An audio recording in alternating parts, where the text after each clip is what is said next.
Hey everybody, it's 12th of May. I know I haven't made a video in a little while, but I'll show you what I've been doing in the garden.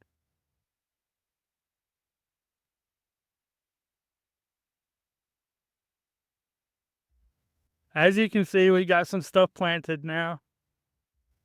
Things are coming up. Got a little bit of lettuce there. Got a bunch of lettuce back there on the hydroponic system. Some little feral radishes. Chard. Potatoes popping up everywhere from last year that I didn't get. Little volunteer radishes where I dropped some seed.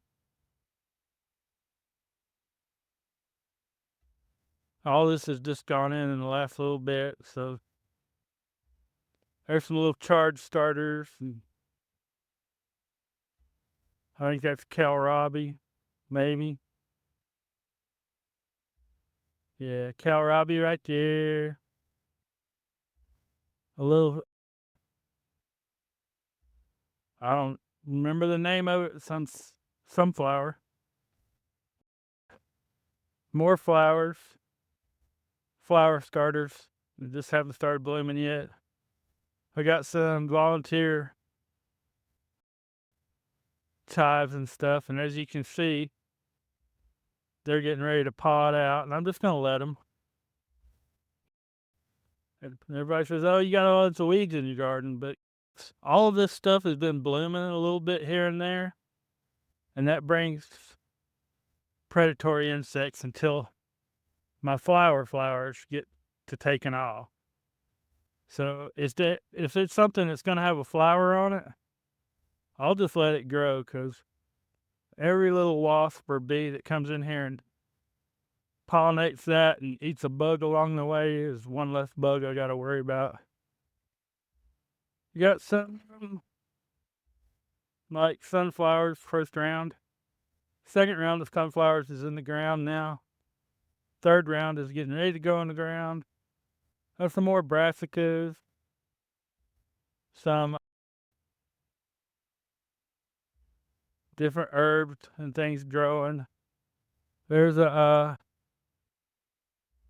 basil that kind of got bit, but it's coming back pretty good. The lemon balm is growing like crazy. And I've got it started on a 6-week cycle there. That's what I clipped on Saturday morning before I went to market. And by the time I do one of these a week for market, when I come back around to this one, it'll be ready to go. There's that overwintered flower of some sort. Looking peaked, but we'll see what it does. There's another flower. Everybody asks me, what kind of flower is that? To me, that's a purple flower. I can't ever remember the names of all the flowers that I plant. Then we got some kale coming up. Finally. Not quite big enough to start picking on yet, but it will be soon. This week, probably. The temperatures are up to, ground temperatures are up above 65 now, so everything's taking off. And this is just a mix of, another flower and some other fennels and things like that are taking off. There's some black-eyed peas over here that haven't come up yet, but there's a lot of marigolds and stuff that are coming up. There's going to be a hill of squash there. And this is what I'm really crazy about right now. Those are all beans.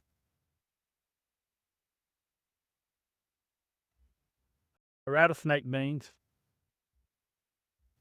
that actually are heirlooms out of Ottawa County, Alabama, where my grandmother was raised at, and her second cousin sent me these beans when I posted in there a picture of the bean and asking them exactly what breed it was and if anybody could find me some seeds. He sent me a pack of seeds last year.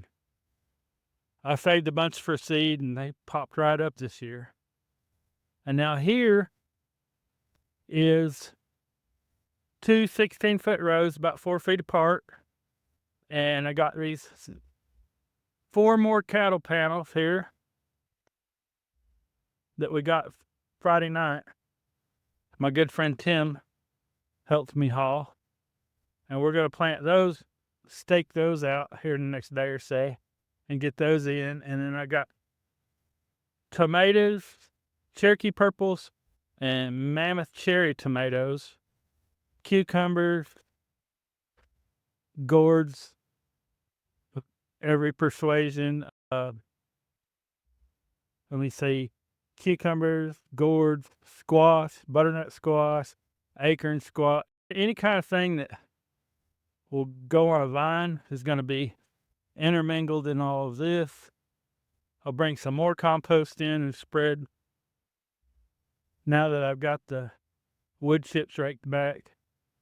And that's just going to be one long 16-foot tunnel of love and good vegetables right there. The soil's doing really good. If I get in there closer on this. That's all. Yeah, there it is. That's all ornamental corns. They're like purple and bluish color. I don't know. They've mixed together for so many years now that the only thing that it isn't got anything of is sweet corn. And then there's a few beans popping up in there too that'll run up the corn stalks. This corn only gets about 4 foot tall. It's not big, beautiful like sweet corn and stuff is, but it's real pretty along Halloween time when people are decorating. But that's what we got going. Things are looking up here. Finally got warm. We had so many weeks where it would be 65, 70 degrees, and then we'd have a 30-something degree night, and it was just slowed everything down. There's some more lettuce that's going to go in the ground that started. And those are all Cherokee purples and basil plants. Basil will go in between every tomato plant to help keep the bugs off. Compost pile is still looking okay. I've cut it about half in two by doing the planting that I've done so far in the garden. And I picked up some cow manure to supplement that. There's that old overwintered kale plant. And one of my customers loves the leaves off this kale, and I kept it from bolting out and flowering for as long as I could. But she went to Germany last week for a month, so I just let it flower. And since it's a good hardy overwintered kale, I'll save the seeds off of it and plant it again this fall out in the garden instead of in the compost pile. Compost is doing really good. It's got a metric, what kind of worms that come up there. A whole bunch of volunteer stuff from my microgreens, radishes and kohlrabi and turnip and God knows what. And over here amongst the junk is hydroponic lettuce. It's coming off pretty good. I'll be picking that this week for some of it, selective harvest, for some bagged lettuce this week. And then I've got others that are started on the inside that'll be filling out these bottom rows and doing another succession of it. And hopefully before too long, I'll have 4 succession plantings of this hydroponic lettuce. But that's what we got. Not a big spot, but now that we're growing vertical, we should be able to get a lot more food off of it. And as soon as all this stuff in the front gets done, doing what it's going to do, if it's going to do anything, I will replant that with bush squash and stuff like that On the main trellis is going to have, like I said, 2 types of tomatoes, the yard-long beans, cucumbers, birdhouse gourds, loofah gourds, cantaloupe, and any kind of other vining squash seeds that I've got. A friend gave me a bunch of decorative gourd seeds last fall, and I'll plant those out there too and see what they do. And just so you know, we're making progress. Sorry I haven't made a video in a while. If you like what we're doing, it's just awesome. If you think I'm an idiot, probably am. But I grow quite a bit of food on this little parcel for the market every year. And give us a like, hit the subscribe button, stay tuned with us, and we'll show you the whole year's progress. Next video I make, we'll have all the trellis up and everything will be starting to look pretty good. And I'll get everything transplanted that I can. I probably got 4 or 5 more days before the cherry tomatoes, and probably a week before pepper plants come in. And all that pepper is going to go in this when I rip this out. Like there's watermelon radish and stuff in there that needs to be thinned out. And then there's a mixed radish that's got to get thinned out so it'll come off. And there's some beets in there, and a few weeks they'll be picked. And all those things are going to get peppers. I got a lot of pepper plants that are ready to go in the ground.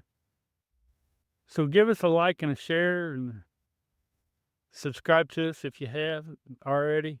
We really appreciate it. I don't want to be a influencer or anything, but there are some people that could learn from woodchip gardening and the benefits of it. My soil, as you can see, where this little bit is washed out and stuff, it's not orange clay anymore. There is some orange-ish dirt underneath there, and the farther down you get back to the old slimy orange clay, but the wood chips are doing their job.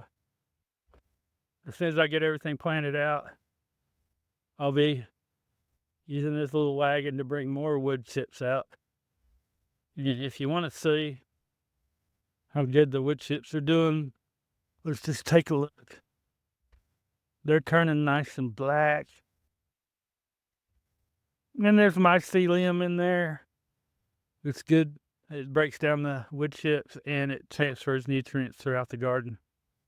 So if the beans that are producing a lot of nitrogen, something else needs nitrogen, the mycelium will actually transfer the minerals to the other plants that need it and back and forth to whatever the beans need. No herbicides, no pesticides, no fertilizers. Plenty of little wild volunteer weeds, as people call them, but they've all got little flowers on them. And they're all keeping the bees and parasitic wasps coming in and eating bugs. I let them live. And they die off really quick after they get done with their flower stuff. And even if I wanted to, I could pull them now. They pull real easy in a woodchip garden. I even got some volunteer time from last year coming up in various spots.